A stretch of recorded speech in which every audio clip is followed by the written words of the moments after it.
when she walked into my house, looking exactly like my husband. I thought my eyes were playing tricks on me, but the real trick was the life she came to steal. When Elena, the narrator, married Michael, she thought she'd found peace, a gentle husband, 2 loving children, and a quiet life in their small coastal town. For 10 years, everything felt solid, until the day a woman appeared at their doorstep, looking exactly like Michael. The stranger introduced herself as Marissa, Michael's twin sister he'd never mentioned. At first, Elena is polite but unsettled. Marissa seems warm, even helpful, but soon her presence begins to twist the family dynamic. She questions Elena's role, wins over the children, and whispers to Michael about what truly belongs to family. When legal papers arrive, Elena learns the truth. Marissa has claimed inheritance rights to Michael's property, including their home. She accuses Elena of manipulating her brother and hiding assets. Michael, confused and guilt-ridden, begins to take Marissa's side. Elena's once happy marriage begins to crumble under the weight of deceit and family secrets. Through quiet investigation, Elena uncovers shocking documents. Marissa was estranged for years due to inheritance fraud involving their late parents. She'd returned not out of love, but revenge. Michael's guilt had blinded him. When Elena confronts both siblings, a brutal truth surfaces. Michael hid the twins' existence because their family fortune was built on lies.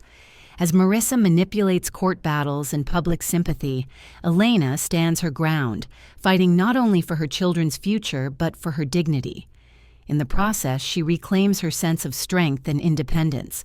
In the resolution, the truth exposes Marissa's deceit. Michael faces legal and moral consequences, and Elena starts a new chapter, moving to a smaller home, rebuilding her peace, and realizing that family isn't defined by blood, but by honesty and respect. When the woman at my doorstep smiled, I thought I was staring into a mirror. Not my own, but my husband's. She had his same sharp jawline, the same dimple on the left cheek that deepened when she smiled. Even the way she tilted her head, it was him. For a heartbeat, my mind refused to make sense of it. My fingers tightened on the doorknob. "Is Michael home?" she asked softly, her tone oddly familiar, like a voice from a half-remembered dream. I opened my mouth, but nothing came out. Who was she? And how could someone look so much like my husband? That moment, that strange, trembling second on my porch, was the beginning of the end of everything I thought I knew. Before that day, my world was quiet, predictable, comforting in its small, ordinary ways. Michael and I had been married for 10 years. We met at a hospital fundraiser. I was working in administration. He was managing logistics for a local construction company. He was calm, reliable, the kind of man who never forgot to refill the car or fix a leaky faucet. We built a simple life, a modest house by the coast, 2 children, Ava, who loved sketching by the window, and Daniel, who followed his father everywhere. Our mornings were soft and repetitive. The smell of toast, the whir of the old coffee grinder, the sound of seagulls outside. Michael would leave early, kissing me on the forehead, whispering, "You make everything easier, Lena." I believed him. We didn't have much money, but we had peace. That mattered more than anything, or so I thought. It's strange how a life can crumble not because of what you see, but what someone hides. Looking back, there were things about Michael I never questioned. He rarely spoke about his childhood. He said his parents passed away when he was in college, that they had a small inheritance split among distant relatives. I never pried. Some people close the door on their past, and I thought love meant respecting that silence. There were no family photos, no stories about cousins or aunts, just him, alone. And then, her. That afternoon when she appeared, the kids were still at school. The wind carried the smell of rain, and the sky hung low, gray. She stood on our porch holding a small leather bag, her hands shaking slightly. "I'm sorry to just show up like this," she said. "It's been a long time." Her eyes moved past me, scanning the living room behind me. I noticed how her gaze landed on the family photos, the one of Michael and me on our wedding day, our first vacation, the kid's birthday. I swallowed. "You know my husband?" Her lips quivered. "I should. I'm his sister." For a second, I thought it was a prank, but something in her expression, a mix of hope and pain, told me it wasn't. "His sister?" I repeated. She nodded. "Twin sister." The room tilted a little. I steadied myself against the doorframe. Michael never mentioned having a sister, let alone a twin. It was impossible. He wasn't the type of man who could hide something like that, was he? "Please," she whispered, glancing at the rain starting to fall. "May I come in?" I hesitated, then opened the door. Inside, she looked around slowly, like every object held a secret. "I'm Marissa," she said. "He didn't tell you about me, did he?" I shook my head. Her expression softened. I didn't expect him to. When Michael got home that evening, the house was filled with tension so thick you could almost hear it hum. He froze the moment he saw her. The grocery bag slipped from his hand, apples rolling across the floor. His face went pale. "Marissa," he whispered, almost like a curse. She smiled. But it wasn't joy.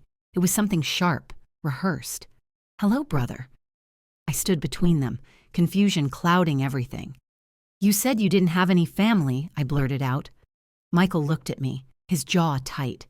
"It's complicated." Marissa crossed her arms. "It doesn't have to be.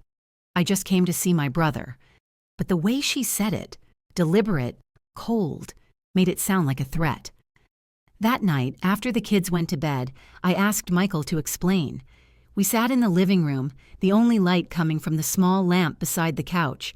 He rubbed his hands together, avoiding my eyes. "We haven't spoken in years," he said. "Not since our parents died." "Why?" He hesitated. "Marissa made choices that hurt the family." I wanted nothing to do with that life anymore. "What kind of choices?" I asked. He looked at me then, his eyes dark and distant. "It doesn't matter.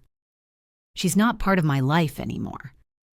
But something about the way he said it, clipped, defensive, told me the story wasn't over. Over the next few days, Marissa didn't leave. At first, she stayed in a hotel, but soon she started visiting daily. She brought small gifts for the kids, complimented my cooking, laughed easily with Michael. Too easily. I tried to be polite, but unease crawled beneath my skin. She looked at me with an odd curiosity, as if studying a stranger wearing her clothes. One morning I found her in the kitchen pouring coffee like she lived there. "Michael's in the garage," she said with a smile. "We were talking about the old property." "You didn't know about it, did you?" I frowned. "What property?" "The family estate. The one our parents left behind." I froze. "Michael told me everything was sold years ago." Her smile didn't reach her eyes. "Did he?" Something inside me twisted, a small, cold thread of fear. That night I asked him again, "What property is she talking about?" He sighed heavily, rubbing his temples. "She's twisting things, Lena. There was land. Years ago. It's gone," but his tone wasn't steady. I watched him turn away, his shoulders stiff. It wasn't the first time he'd lied, but it was the first time I knew. That was the night I stopped sleeping peacefully, because for the first time in 10 years, I realized the man I loved had entire parts of his life I was never meant to see. It began with the smallest things, quiet shifts that wouldn't mean anything to anyone else, but to me, they were like whispers in an empty room. Michael started coming home later. He'd say he was working extra hours or meeting with old contacts, yet his face carried that faraway look, the kind people wear when they're hiding something they've convinced themselves is harmless. Marissa's presence became constant. She found reasons to visit, papers to sign, photos to share, stories to fill in the gaps. Sometimes I'd come downstairs in the morning and find her and Michael already having coffee, laughing like old friends. She'd always pause when she saw me, smile politely and say, "Good morning, Lena," as though I were the guest. It was subtle, but over time, I started feeling erased. One Sunday afternoon, we had lunch together, the three of us and the kids. Marissa brought a casserole that smelled of garlic and thyme. Ava complimented her cooking, and Marissa leaned close, saying, "Your dad used to love this when we were kids." Michael looked down quickly, avoiding my gaze. "Really?" I asked lightly, forcing a smile. "I thought you hated thyme." He hesitated, then said, "I grew out of that." I remember the way his fork trembled slightly as he picked up his food. Something was wrong. Something deep. That night, when he was asleep, I went into the kitchen to make tea.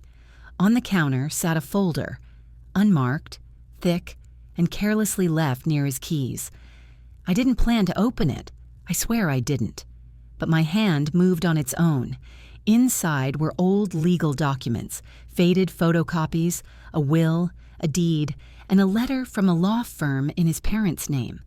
At the top, I saw words that made my stomach twist. Estate transfer, to be divided equally between Marissa Blake and Michael Blake. I read it twice, my heart pounding. Half? Half of what? Why had he told me it was sold? And why was there a letter, dated only 2 months ago, referencing active property holdings? The next morning, I confronted him. He was sitting at the dining table, sipping coffee, eyes half on his phone. "Michael, why didn't you tell me about the property?" He froze. "What property?" "Don't do that," I said quietly. "I found the documents. From your parents' estate. It's still active." He exhaled slowly, pressing his fingers to his forehead. "You shouldn't have gone through my things." "That's what you're worried about? That I looked?" He stood abruptly. "Because you don't understand, Lena. You don't know what that family did to me, what she did." "Then tell me," I shouted. "Tell me so I can understand." He didn't. He just looked at me, something broken flickering in his eyes. "I'll handle it," he said finally, voice low. "Just trust me." But trust doesn't survive silence, and from that moment I stopped believing him.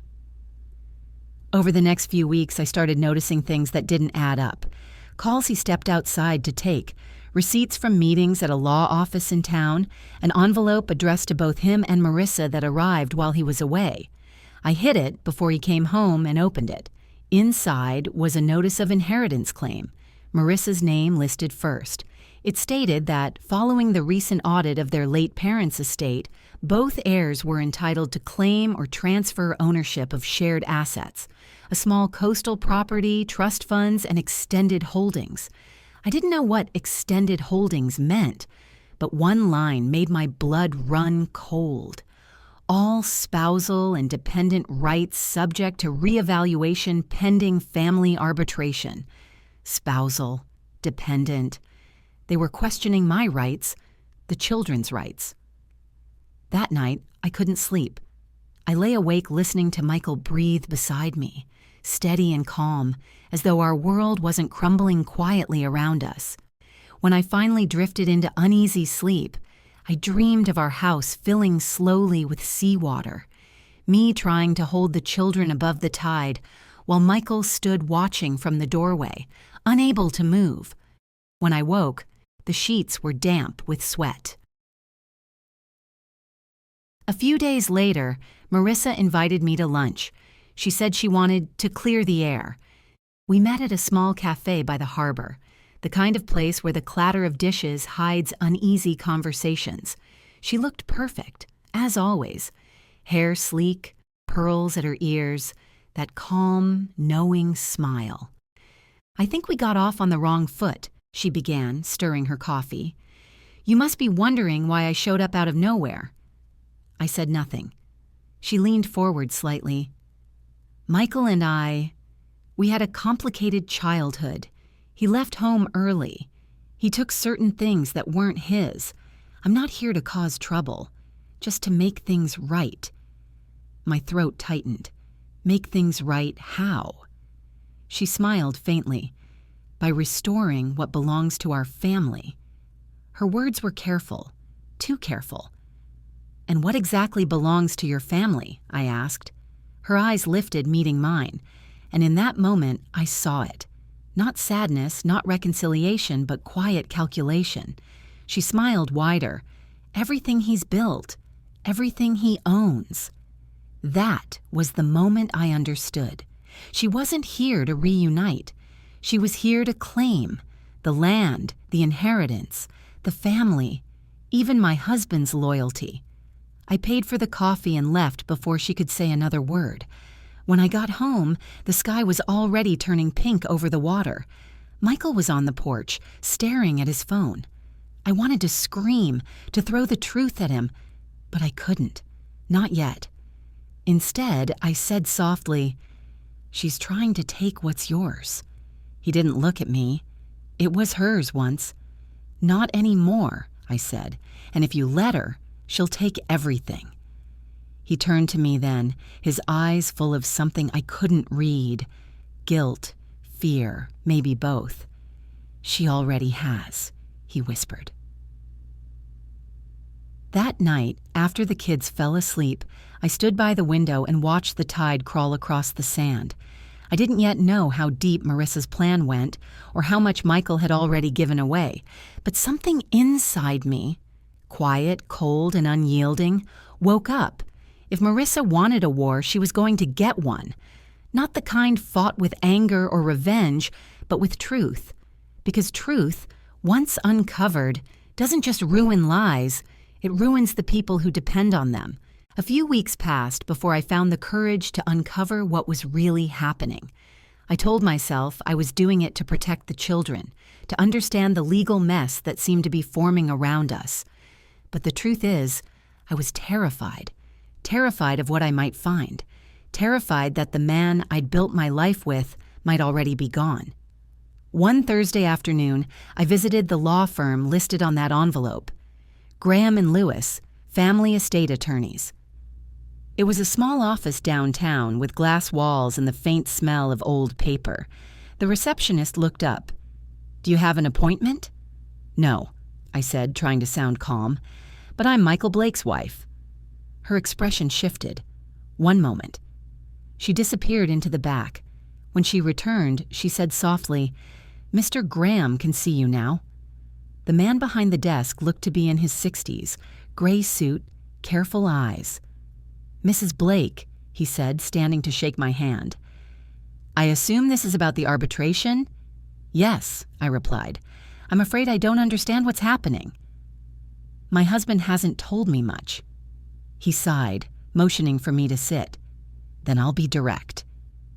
The estate of Jonathan and Eliza Blake was never formally dissolved. Upon their passing, assets were transferred equally to both heirs. But there have been disputes. Disputes? He folded his hands. Your husband signed several waivers years ago, renouncing certain claims. Ms. Marissa Blake has filed a petition to reinstate her share and contest ownership of any assets purchased with inherited funds. My chest tightened. You mean our home? Potentially. The room tilted slightly. But we bought that house together, I whispered, with my savings. My salary. He hesitated. If inherited funds were used at any point for purchase or improvement, it could complicate things. I pressed my hands to my knees, trying to steady my breath. And what about our children?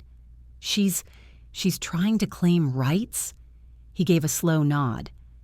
There is an additional claim under review. Something about guardianship preference should your husband pass. But that's unusual. Unusual. The word burned like acid. I left that office shaking, my mind a blur of questions with no place to land. When I got home, Michael was in the living room with Marissa. Their voices were low, but not low enough. You promised me the trust would be handled, she was saying. I'm working on it, he snapped. But Lena's getting suspicious. She's asking questions. Then you'd better give her answers before I do, she said coolly. I stood frozen in the doorway, listening. He ran a hand through his hair. I didn't ask for any of this, Marissa. I just wanted it done. You think you can erase blood, Michael? You think marriage changes what's rightfully mine? He looked up then and saw me. The silence that followed was so heavy, I could hear the hum of the refrigerator. What's going on? I asked finally. Neither spoke. I stepped forward. I went to the lawyers. I know about the arbitration. I know you signed away your rights, and now she's trying to take our home. Marissa smiled faintly, her calm infuriating. Not your home, Lena. The Blake family home. You just happen to live there. I turned to Michael. Are you really going to let her do this? He closed his eyes. It's not that simple. Yes, it is, I shouted. It's our life. Our children's life. He stood suddenly, anger flashing. You don't understand what that family did to me. To us. This is how I make it right. By giving her everything? He didn't answer. I stared at them. The two of them standing side by side, bound by secrets I had no part in, and something inside me cracked. That night, I packed a small bag for the children and drove to my sister's house across town. The kids were confused, sleepy. Are we coming back tomorrow? Ava asked. Maybe, sweetheart, I said softly. We just need a little space. But even as I said it, I knew tomorrow would not fix this. 2 days later, Michael showed up at my sister's door. He looked exhausted, eyes sunken, shirt wrinkled. Lena, please, he said. We need to talk. I led him to the porch. He sat, elbows on his knees, staring at the floor. I didn't tell you about Marissa because I thought it would never matter. I wanted to leave that part of my life behind, and the property? He sighed. My father wrote me out of his will when I left home. Years later, when he died, there were loopholes. I took what I thought was owed. Marissa found out and threatened to expose it. I paid her off, but she wants more now. So you were lying to everyone? Yes. He looked up, eyes glistening. But I never meant for it to hurt you. I was just trying to survive. I wanted to scream, to tell him that survival built on lies isn't survival. It's surrender. Instead, I whispered, You didn't just hurt me, Michael. You broke the ground under our children's feet over the next week. Letters from lawyers kept arriving. Custody warnings, property claims, financial audits. Marissa had officially filed for shared ownership of all estate-related assets, including the house and family trust. She even sent me a message one night, I don't want to hurt you, Lena. But what's mine will be mine again. I remember staring at those words, the glow of my phone screen reflected in the window, my reflection pale, tired, and strangely calm. Because somewhere between the lies and the legal threats, my fear had turned into something else. Resolve. The next morning, I called a lawyer of my own, a woman named Clara Patel, sharp-eyed and steady-voiced. She listened quietly as I told her everything, then said, Mrs. Blake, you have more power here than you think. You just need to stop reacting and start documenting. So that's what I did. Every email, every message, every meeting. I started collecting truth like currency, piece by piece, quietly, carefully. Because if Marissa thought she could take everything, she'd underestimated me. She wasn't the only one who knew how to survive. That night, as I watched my children sleeping peacefully in my sister's guest room, I made a silent promise. Whatever happened next, I would not let them grow up in the shadow of someone else's greed. They deserved stability. They deserved love that didn't come with conditions or bloodlines. And if I had to fight to protect that, then fight, I would. It's strange how silence can sharpen you. When Michael stopped calling, when Marissa's messages turned to threats, when even the children began asking why Daddy's friend hated me, I learned to think in the quiet. My lawyer, Clara, was the one who taught me how to turn pain into paperwork. She said, people who hide things always leave traces. You just have to look where they never think you will. So I looked. Every night after putting the kids to bed, I sat with my laptop, the house dim except for that pale screen light.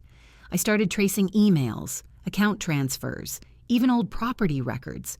It turned out Marissa's claim wasn't just about inheritance. She had already been siphoning funds from a dormant family trust, one that Michael had quietly reactivated last year, naming both of them as beneficiaries. He never told me. Worse, he'd signed documents with both their signatures, only the handwriting on one of them wasn't his. I compared it carefully to a grocery list I'd found in his handwriting. The M in Michael curved differently. The slant was wrong. Marissa had forged it. I brought the file to Clara the next morning. She flipped through it, her pen tapping against the desk. "This," she said slowly, "changes everything." "How?" She looked up at me. Forgery on a legal trust is a felony. If she submitted these as part of her claim, she's just handed us the leverage we need. I leaned back, the air finally filling my lungs again. "So what do we do?" Her smile was small but sharp. "We don't fight her in private anymore. We make it public." The following week, Clara filed a counterclaim, not just defending my assets, but accusing Marissa of fraudulent action. The documents included the forged papers, the bank trails, and copies of every message she'd sent me. Michael was named as a witness. That same evening, he came to see me. He looked thinner than I remembered, like the weight of everything had begun to crush him from the inside out. "Lena, what did you do?" he asked, voice trembling. "What I had to," I said. "She's my sister." "And I'm your wife," I said quietly. "At least, I thought I was." He looked away. "You're putting her in danger." "She put us in danger. You just helped her do it." He sank into a chair, face in his hands. "You don't understand what she's capable of." "No," I said. "I understand exactly. I lived in the same house with her while she smiled at me over dinner and plotted how to take my home." He looked up then, defeated, desperate. "She's not doing this for money. She's doing it to punish me." "For what?" He hesitated. His silence said more than any words could. "You did something to her, didn't you?" I whispered. His jaw tightened. "When we were kids, she took the fall for something I did. Our father disowned her. I never confessed. She lost everything, and I got to start over, and you think this is her revenge?" "I know it is." Something shifted inside me then, not sympathy, but understanding. The story was bigger than greed. It was generational rot, guilt and envy tangled so deep that no one knew where love ended and revenge began. But I wasn't a Blake by blood. I wasn't bound by that poison, and I wasn't about to let it consume my children. The court hearing was set for late summer. On the morning of the hearing, I dressed simply. Navy suit, hair pulled back, no jewelry. I wanted to look like what I was, a woman holding her life together, not a victim waiting to be pitied. Marissa arrived with 2 lawyers and a pearl brooch. She smiled at me as she passed, that same slow, deliberate smile that used to make my stomach twist. Michael sat behind her, silent. When the proceedings began, Clara stood with the calm precision of someone who knew exactly how to win. She laid out the evidence, the forgeries, the transfers. Then she played the recording I'd nearly forgotten about, the one from my phone, the night I overheard Marissa and Michael arguing in our living room. "You promised me the trust would be handled. I'm working on it. Then you'd better give her answers before I do." The courtroom went still. Marissa's face drained of color. Michael closed his eyes. When it was my turn to speak, I didn't talk about property or paperwork. I talked about family, about building a life on trust, about what happens when that trust is broken, not just between spouses, but across generations. I said, "You can't rebuild something on stolen ground. No inheritance is worth a soul." When I stepped down, even the judge looked moved. It took 2 weeks for the verdict to come in. Marissa's claim was denied. She was charged with submitting fraudulent documents. Our property, the home, the accounts, the custody of the children, was legally secured in my name. Michael, though, was left stripped of nearly everything. His own silence had made him complicit. When he came to see me one last time, he looked like a ghost of the man I'd married. "I don't blame you," he said quietly. "You did what I couldn't." I wanted to tell him I still loved him. Maybe some part of me always would. But instead, I said, "You have to forgive yourself, Michael. Not for me. For them." He nodded, eyes wet, and walked away. That was the last time I saw him. In the weeks that followed, I moved the children back into our home. It felt different now, lighter, quieter. No more whispered threats, no more secrets hidden under the floorboards of our life. Sometimes, when the wind rattled the windows, I'd think of Marissa, where she might be now, what her life had become. I didn't hate her anymore, because hating her meant holding on, and I was finally ready to let go. That fall, I started a small home design business. It wasn't glamorous, but it was mine. Every wall I painted, every space I transformed, it felt symbolic, like I was reclaiming something, building beauty on solid ground again. For the first time in years, I could breathe. The weeks after the verdict felt like a fog slowly lifting. For the first time in months, mornings were quiet again. Not the heavy silence of fear, but the soft kind that comes after a storm. I'd wake up before the children, make coffee, and stand by the kitchen window watching the light stretch across the garden. The world felt fragile, almost too still. But it was peace. Real peace. And I was learning to live inside it again. News of the trial had spread through the small town faster than wildfire. At the grocery store, people whispered. At church, eyes followed me down the aisle. Some offered sympathy, others curiosity, a few quiet admiration. "Good for you, Lena," Mrs. Peterson said one morning by the produce section. "Not many women would have stood up like that." I smiled politely, but inside I didn't feel proud, just tired, because strength wasn't something I'd chosen. It had been forced out of me, like a splinter finally breaking through the skin. Michael had left town shortly after the ruling. He sold what little remained of his assets and moved somewhere along the coast. I heard through a mutual friend that he'd started volunteering at a community shelter. It was strange. For all his lies, I didn't wish him pain. I only hoped he'd finally stopped running from himself. The children missed him, of course. Ava would ask, "When will Daddy come home?" And I'd say, "He's finding his way, sweetheart." Because that was the truth. He was finding his way, and so were we. Marissa, on the other hand, faced the full consequence of her actions. The court fined her, froze her accounts, and ordered restitution for damages. She avoided prison, but her reputation in the community was shattered. Months later, I received a letter. No return address, just my name scrawled in black ink. I opened it carefully. "Lena, you were never the enemy." I thought if I could take back what was stolen from me, I'd feel whole again. But all I did was destroy what little family I had left. I don't expect forgiveness. I just needed you to know. I envy your peace. Maybe one day I'll earn mine. Marissa?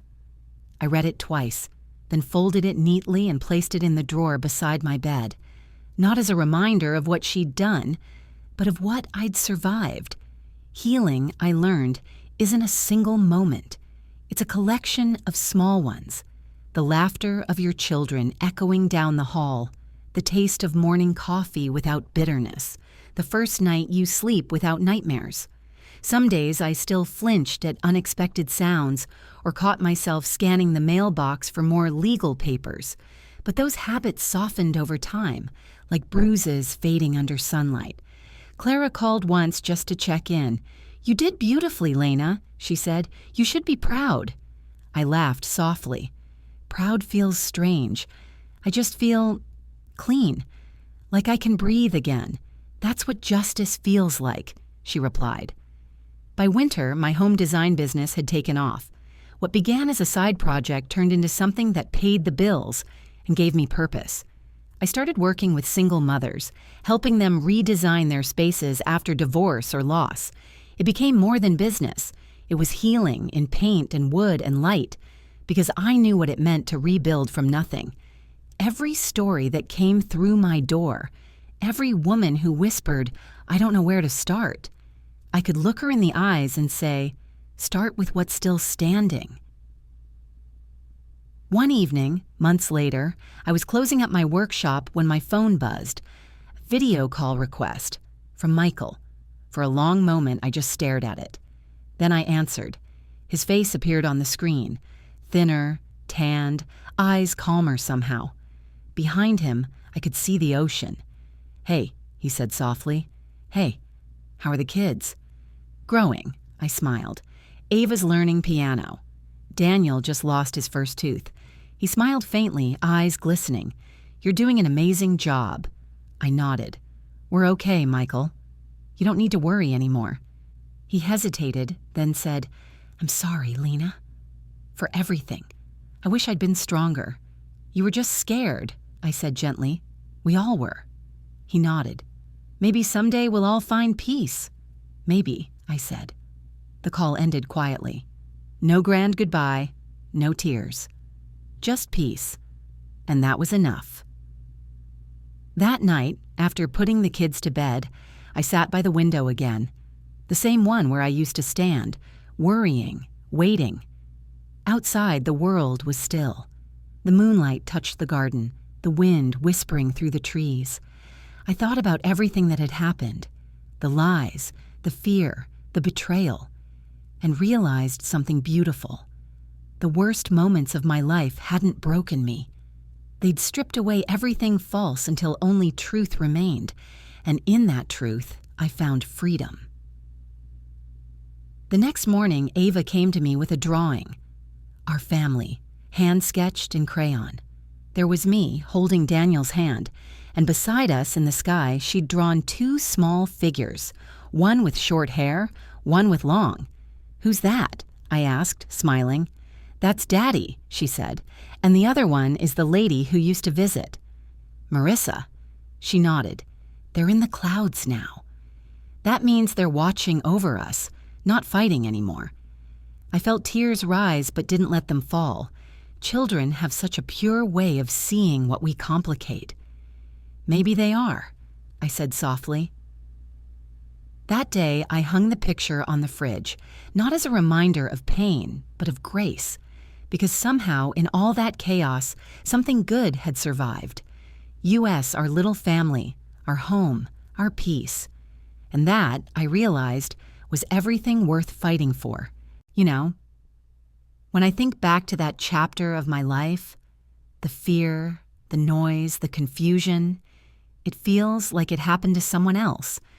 But then I catch my reflection in the mirror, and I see her, the woman who survived it, the one who stood still while the storm tried to take everything away. And that's when I remember. It was me. People ask me sometimes, "Do you hate them? Michael, Marissa?" And I tell them the truth. No, hate is heavy. It takes up the same space inside you that peace is supposed to live in. So I let it go. Not for them, but for me. The hardest part of losing trust isn't the betrayal itself. It's learning to trust your own judgment again. For months after everything ended, I second-guessed every instinct, every new friendship, every kind word. But healing came quietly, in laughter over breakfast, in children's footsteps echoing through the hall, in the sunlight that still fell warm through my window. Little by little, I remembered who I was before all the lies, and who I had become because of them.